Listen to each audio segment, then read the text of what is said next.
2022 marked the 50th anniversary of BMW's M division, and while our modern perspective naturally leads us to M3s and M5s, the first ever M car didn't actually carry any M insignia. Yet as the car that set the standard for everything that came later, it propelled the Bavarian's pedigree into the stratosphere. So today on TwinCam, I am privileged to say that this is Genesis, the BMW 3-litre CSL.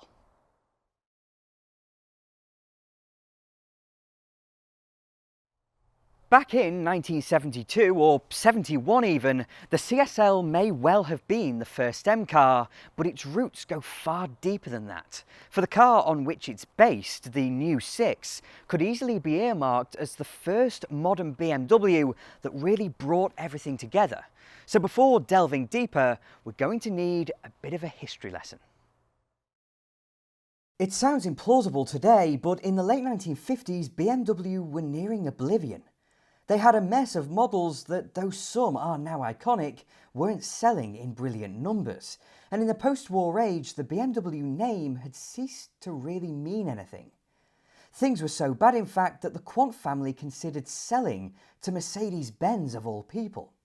Sense quickly prevailed, however, and they launched the 700 in 1959. This rear-engine economy car didn't at all resemble what we know as a BMW, either stylistically or dynamically, but they sold in brilliant numbers, almost single-handedly saving the company's bacon. Hot off its heels was the first car we'd recognise as a modern BMW, the Neue Klasse of 1962, and in this 4-cylinder saloon and coupe, we meet the genesis of the 5 Series. The question, however, is what made this car so special, and what is it about its philosophy that's so recognisable today? Well, compared to its contemporaries, they weren't enormously sophisticated mechanically. Rear-wheel drive was very much the norm, but what BMW did was take simple, competent components and tune them in a manner that endeared drivers to them. McPherson strut front suspension didn't offer the control of double wishbones, but it allowed for greater travel and easier packaging, while semi-trailing arm rear suspension was similar to that used by Triumph in Great Britain. Yes, it's independent, but nowhere near as controlled as Jaguar's system, for example. Instead, with its oversteer-friendly character, it felt nimble, racy, and with the little bit of money and space saved by the suspension, they could develop a monocoque body shell that was rigid and therefore refined. They could create a style and an interior that wasn't at all flashy, but that was distinctly upmarket and was finely honed in a manner not many were in period. But finally, topping it all off was the development of an all-new overhead camshaft 4-cylinder christened the M10 that would power kidney-nosed cars for the next quarter of a century.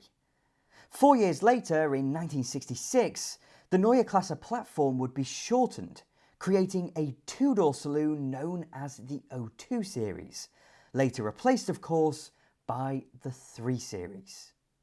In these two cars, we have the foundations for BMW's glory days, but what's notably absent is a flagship, a car that would go beyond the Neue Klasse into the heart of the executive segment, and that's what we'd meet in the form of the new 6. Bavaria's first modern flagship came along in 1968, bringing both saloon and coupe body styles known internally as E3 and E9. The first of the shark-nosed cars, they were styled by Wilhelm Hofmeister, and we'll get to why this car carries so much presence soon enough, but the styling isn't what made the new 6. Instead, displacing the M10 of its siblings was Paul Roche's M30 straight 6. The recipe is set, therefore, for the BMW we know today, and it was the new 6 in general, in fact, that was the first to be termed the ultimate driving machine. It takes some serious confidence to attach such a statement to your products, but it came along at such an ideal moment for our CSL. Ever since the 1930s, BMW had enjoyed a healthy reputation for racing success on both 2 and 4 wheels. But after a relative lean spell, the new era had brought them back to the coalface. Indeed, the 1966 European Touring Car Challenge was won by a Schnitzer-prepared 2000 Ti, while a work-centred 2002 found back-to-back glory in 68 and 69. The problem is what changed for 1970, the Touring Car Challenge becoming the Touring Car Championship, and with it, a total liberalisation, opening the floodgates for new Group 2 cars with larger, more powerful engines, while dictating a higher minimum weight. The era of the smaller Bimmers and Alfa Romeo GTAs was over, replaced by the might of the Ford Capri RS 2600.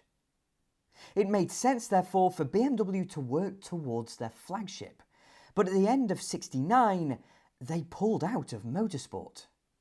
In the E9's early career, it was kept afloat by privateers, namely Schnitzer and Alpina, their 2800 CSs taking a smattering of victories, but never really challenging the Fords for titles.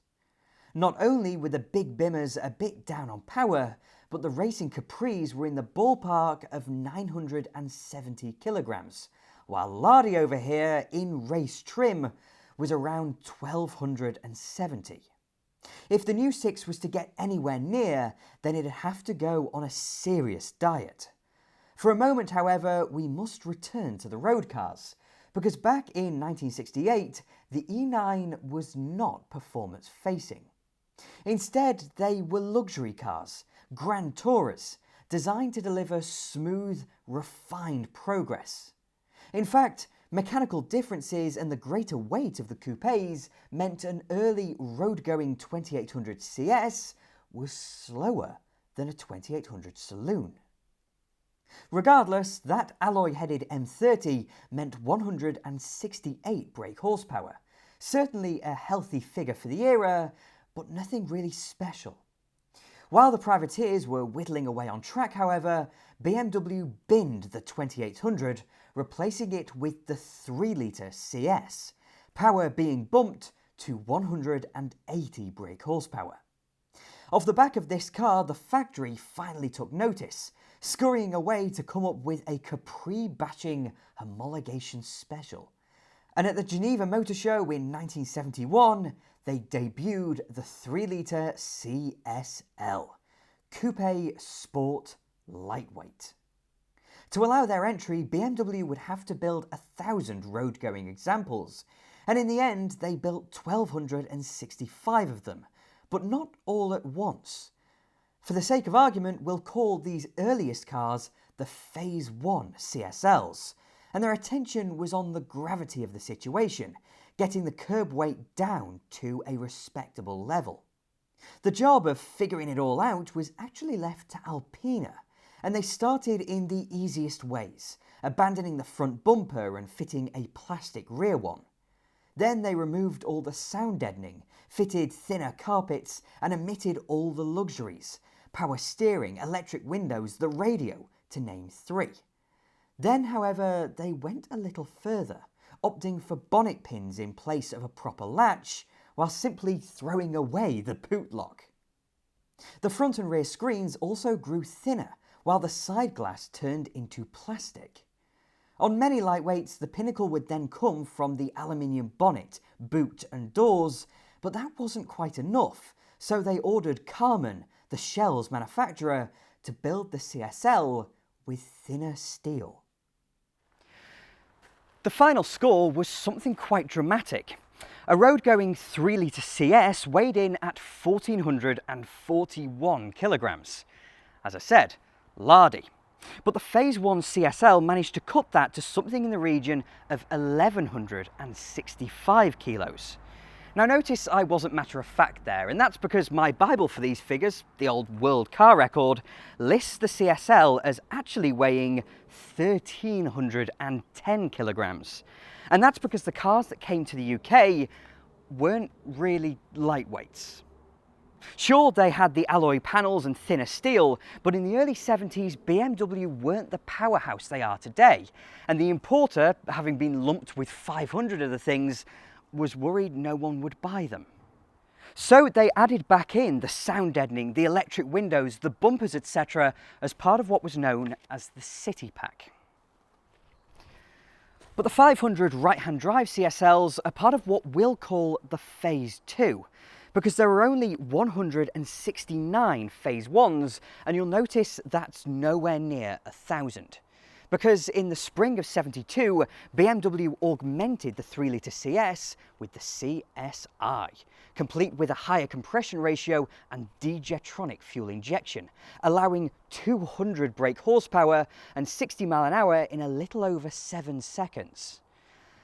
Fitted to the CSL to create the Phase 2, and if your car shunned the City Pack, then it would crack 60 in 6.5 seconds. In 1972. But with all that being said, buying a CSL for road use, as this one was intended, would have been a truly curious choice.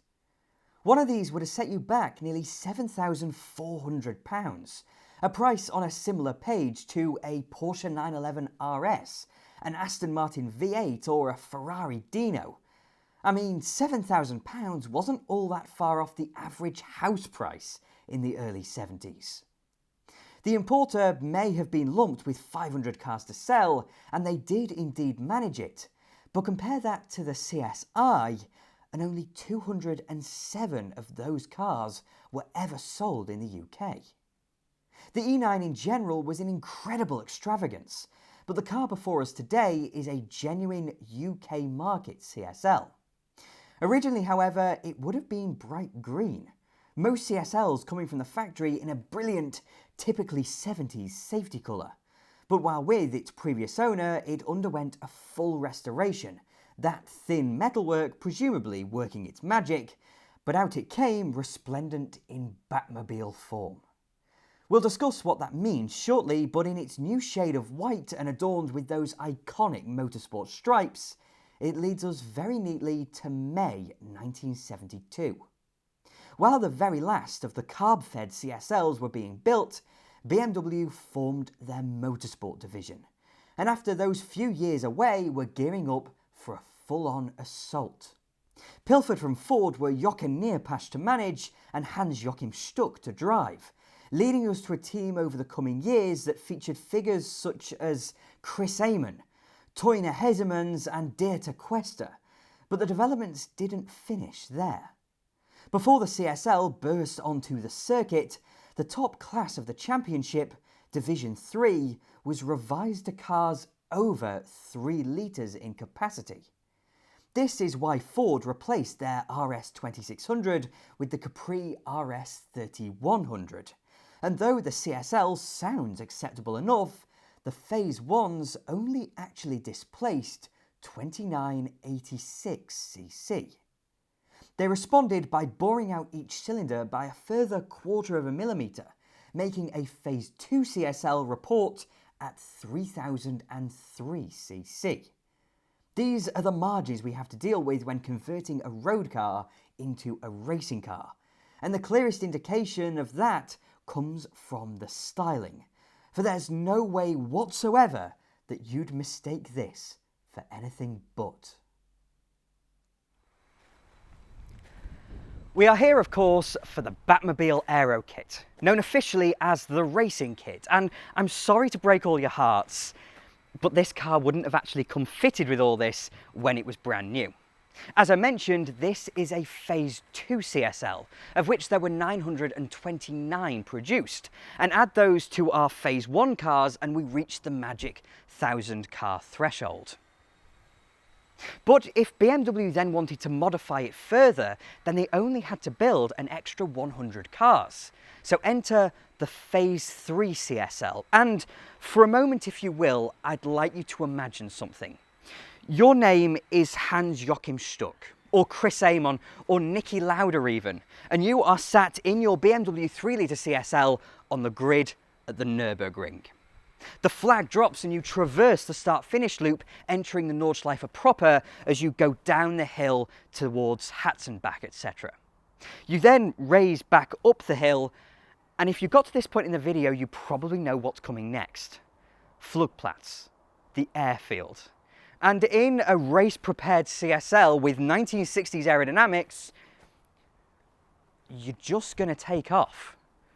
Embracing this newfound witchcraft, they added a huge front air dam. They put little fences on the wings and count them not one, but two rear spoilers. This extravagance didn't just keep the cars planted down on the road, but it also cut the car's drag coefficient by 16%, allowing a cut 0 to 60 time of 6.4 seconds and an increased top speed of 146. This was the M divisions showing flagrant disregard for the E9's elegance, but I'm not complaining.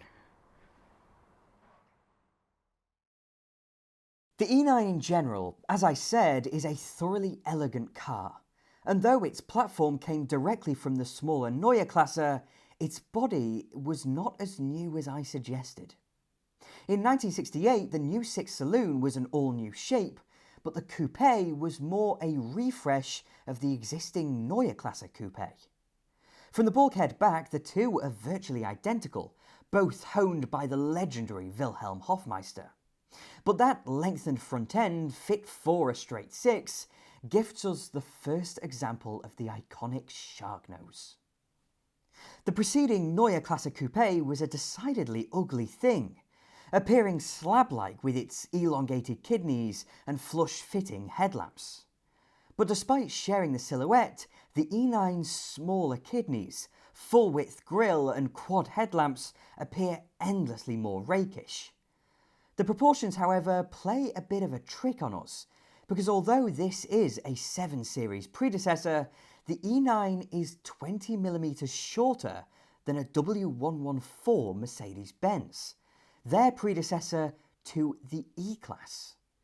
These are not large cars, but they command an incredible presence, and this one has its original city pack, so we can meet its party piece, the pillarless windows.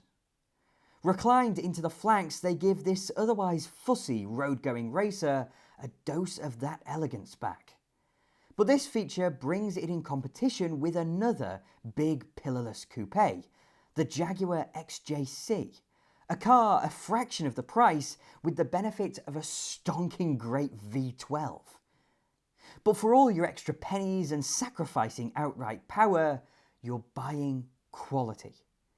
There's a reason the Germans gained such a reputation, but in their glory days you had to pay for the privilege. The XJC paints another curious comparison though, as both were converted into racing cars, suffering due to their relative lack of rigidity. Behind those windows, however, we meet the most mid-century interior I think I've ever witnessed, and me being me, I love that so very deeply. With the single-speaker grille in the centre, it's almost like a radiogram. It even features some corduroy, so I'd have my living room designed like this. But the cabin wasn't spared from the CSL modifications, most notably with these shield bucket seats and a smaller steering wheel, not to mention the black headlining that's unusual for this era, installed to reduce reflections. The chrome wheel arches that are specific to the CSL aren't its best feature, though within them are Alpina-designed alloy wheels, an inch wider than those on a CSI, and threading up through the struts are a set of beefier Bilstein dampers and progressive springs, dropping the car by 20mm plus a degree or so of negative camber, finished with a shorter ratio limited slip diff at the back. The Phase 3 CSLs had transformed the E9 from Tourer to Challenger. They even gave it a further capacity increase to 3156cc, but I'd like to bring us back to the wings. Because this car, with its Phase 3 boot spoiler, produced so much downforce that they had to revert to a steel boot lid in order to support it. Indeed, the boot spoiler was the only bit of aero the majority of CSLs were ever actually sold with. But being so huge and so unusual in 1971, it begs the question, was this all legal? Absolutely not. In fact, it was illegal to use on German roads, and so in order to circumvent the efforts of both TÜV and the FIA, it was left in the boot, complete with mounting hardware and instructions, just on the off chance you wanted to do something with it. TÜV were happy because it was technically an ornament, and the FIA were happy because it was still sold with the car. In the end, there were only 167 Phase 3 CSLs, 167 of the true Batmobiles. But over the course of their competition career, they'd become one of the most recognisable sports cars ever built. In competition spec, they'd produce anything between 330 and well over 400 brake horsepower. And while their 1100 or so kilogram curb weight was still higher than that of the Capris, their sheer grunt fired them off into the distance. The CSL entered Le Mans, winning its class in 73 and 74, while they reigned victorious at the Nürburgring 24. In the series they were designed for, the European touring cars, the CSL just wiped the floor, winning it in 1973.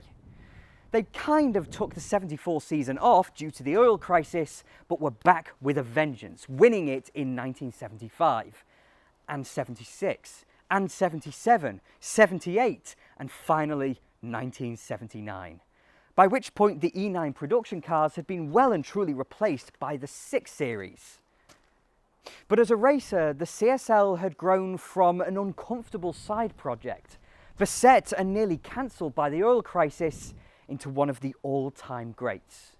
This is how BMW's M Division built their reputation, through a sense of engineering intent and true racing pedigree. And it's cars like this that gave BMW more of that than most. So with that, thank you very much for watching. If you enjoyed the video, then please do click like and subscribe to TwinCam as well. I'm forever indebted to my wonderful Patreon supporters, so if you'd like to support me that way, then please do follow the link in the description. And I'll have more videos coming along soon.